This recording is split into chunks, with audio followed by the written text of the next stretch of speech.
ప్రతిష్టాత్మక ప్రపంచ మహిళా బాక్సింగ్ ఛాంపియన్షిప్లో నిఖత్ జరీన్ గోల్డ్ మెడల్ సాధించడం జరిగింది.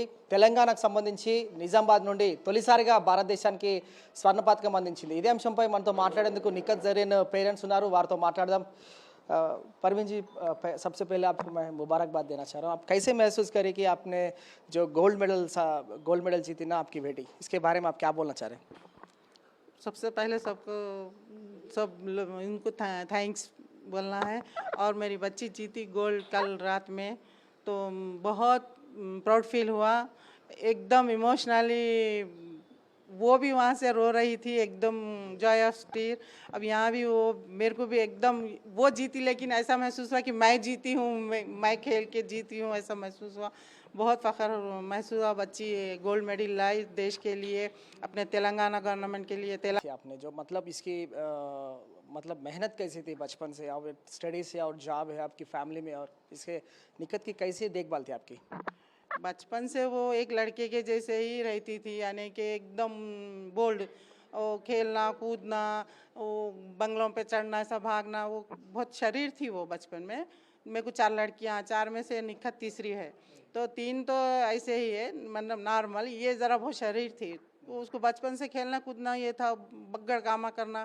तो उसको बॉक्सिंग बहुत पसंद आया, तो बॉक्सिंग में ये हो गई. तो बॉक्सिंग हम लोग नहीं ऐसा, क्योंकि ये मेल बच्चों का, लड़कों का गेम है. मारा लगेंगे, नको कुछ भी हुआ करा तो फ्यूचर में हम थायरे मिडिल क्लास के हैं. तो अभी कुछ हुआ तो बाद में मैरिज के टाइम पे ये हो जाएगा, नको माँ बोला. तो नहीं नहीं नहीं नहीं वो हट किया. तो मैं बोली चलो 1 वीक 15 दिन 20 दिन या महीना के करेगी प्रैक्टिस, उसके बाद मारा लगे तो वो डर के छोड़ देगी समझे. लेकिन नहीं, वो डटी रही, खेलती रही, मारा खाती भी रही, मारती भी रही. लड़कों के साथ प्रैक्टिस करती थी वो, बड़ा उनके लेवल का गेम करके. और यहाँ तक के ये करीब उसका बहुत फख्र महसूस हो रहा है कि लड़कों के साथ खेल के लड़कों को मार के ये स्टेज पे आई उन्हें. సో తండ్రి జమీల్ గారు ఉన్నారు, జమీల్ గారితో మాట్లాడాం. జమీల్ గారు ఎట్లా అనిపిస్తుంది? ఎందుకంటే చాలా హ్యాపీ ఫీల్ అవుతున్నాను లైవ్ చూసిన మ్యాచ్కు. చాలా प्राउड फील आया. सरकार की मदद कैसी थी आपकी? मतलब इससे पहले भी बहुत सारी चैंपियनशिप में गए थे और जीत के आए थे, अब ये बड़ा कैसा रहा? जी 2011 में निखत यही टर्की में गोल्ड मेडल जीता था, वर्ल्ड चैम्पियनशिप है. और 2013 में भी यूथ वर्ल्ड चैम्पियनशिप में सिल्वर मेडल आया था. उसके बाद काफ़ी 2013 में 2014 स्टार्टिंग जनवरी एंड जून में भी कुछ इंटरनेशनल टूर्नामेंट जीते थे. और जब तेलंगाना बनने के बाद में सीएम केसीआर साहब जब वो सीएम बनने के बाद में फिर हमारे डिस्ट्रिक्ट से कविता मैडम जो एमपी बने हैं, उसके बाद में उनसे मुलाकात हुई. और हमारे जो फाइनेंशियल आगे ट्रेनिंग के लिए, फाइनेंशियल के लिए, कैश इंश्योरेंस के लिए मैडम से बात हुई. तो फिर सीएम साहब के सामने उन्होंने बात रख के सीएम साहब से मुलाकात करवाए. और यही सीएम साहब हमारे केसीआर साहब है जो सामने आए और फाइनेंशियली सपोर्ट के रूप में 50 लाख का नजराना दिए. और उसी से गोलकोंडा में दिया गया ये चेक. और उस दिन निखत को बोले थे कि जब भी बेटा तुम सिर्फ बॉक्सिंग पे अपने कैरियर पे रखिए, और जो भी मेरे को ज़रूरत पड़ती है मेरे पास आइए, मैं आपकी पूरी मदद करता हूं बोले.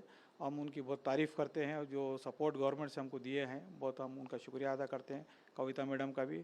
और उसके बाद में 14 के बाद में हमको स्पेशल ट्रेनिंग की ज़रूरत पड़ी हैदराबाद में. तो अक्टूबर 2014 में, और आज तक हम यहीं पर है, यहाँ शिफ्ट हो गए परमानेंटली.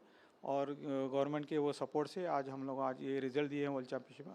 आप क्या बोलना चाह रहे हैं? आगे बहुत सारी बॉक्सर्स भी है, आप पहली लड़की आपके घर से वो वर्ल्ड चैंपियन जीते, तो आप क्या बोलना चाह रहे हैं इसके बारे में? जी मैं सारे तेलंगाना के पेरेंट्स को भी और बच्चों से भी कह रहा हूँ, आइए उनको भी सपोर्ट कीजिए. आइए बच्चे लोग, आप भी खेलिए, खासकर बॉक्सिंग को अपना कैरियर बनाइए.